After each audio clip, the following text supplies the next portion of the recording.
আসসালামু আলাইকুম প্রিয় ভিউয়ার্স, কেমন আছেন সবাই? আজ আমি কথা বলবো এমন একটি অ্যানিমেটেড মুভি নিয়ে যা সত্য ঘটনার উপর নির্মিত। তো বেশি কথা না বাড়িয়ে চলুন যাওয়া যাক মূল আলোচনায়।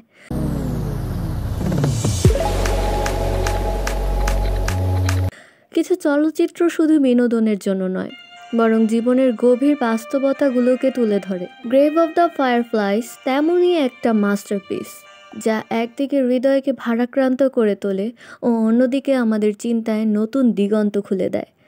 গ্রেভ অফ দ্য ফায়ারফ্লাইস 1988 সালে মুক্তিপ্রাপ্ত এক অ্যানিমেটেড মুভি। এটি রচনা ও পরিচালনা করেছেন ইসাও তাকাহাতা এবং প্রযোজনা করেছে স্টুডিও গিবলি। দ্বিতীয় বিশ্বযুদ্ধের পটভূমিতে গড়ে ওঠা এই চলচ্চিত্রটি সেইতো এবং সেতসুকো নামক দুই ভাই বোনকে ঘিরে। মায়ের মৃত্যুর পর তারা একা হয়ে পড়ে। যুদ্ধের নির্মম বাস্তবতা, অভাব এবং সমাজের নির্দয়তা তাদের জীবন সংগ্রামে ভীষণ প্রভাব ফেলে। এই করুণ পরিস্থিতিতে ছোট ছোট দুটি বাচ্চার বেঁচে থাকার লড়াই যে কতটা কষ্টের হতে পারে, মুভিটি না দেখলে আপনারা বুঝবেন না।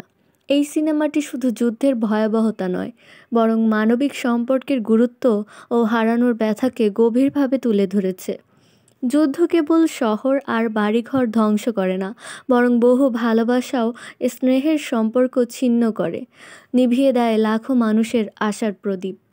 গ্রেভ অফ দ্য ফায়ারফ্লাইস আমাদের মনে করিয়ে দেয় যে মানবতার মূল্য কতখানি। স্টুডিও গিবলির নিখুঁত অ্যানিমেশন এবং মিউজিক এই সিনেমাটিকে একটি শিল্পে পরিণত করেছে। প্রতিটা দৃশ্য এতটাই বাস্তব এবং আবেগপূর্ণ যে আপনি নিজেই সেই সময় উপস্থিত থাকার অনুভূতি পাবেন।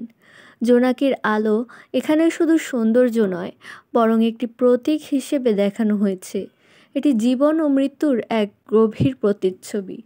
গ্রেভ অফ দ্য ফায়ারফ্লাইস এমন একটি চলচ্চিত্র যা আপনার হৃদয়কে ব্যথিত করবে, কিন্তু এরই সাথে আপনাকে জীবন সম্পর্কে নতুন কিছু শেখাবে। এটি শুধু একটি গল্প নয়, বরং একটি অভিজ্ঞতা।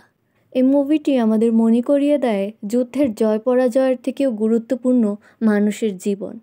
আপনার মতামত কী? গ্রেভ অফ দ্য ফায়ারফ্লাইস দেখার পর আপনার অনুভূতিগুলো কমেন্টে জানাতে ভুলবেন না। আর যদি আপনি এখনও সিনেমাটি না দেখে থাকেন, তাহলে অবশ্যই আপনার এটা দেখা উচিত। তো আজকের মতো এ পর্যন্তই। পরবর্তী ভিডিও পেতে আমার ওতাকু এম্পায়ার চ্যানেলকে সাবস্ক্রাইব করতে ভুলো না যেন। Bye bye.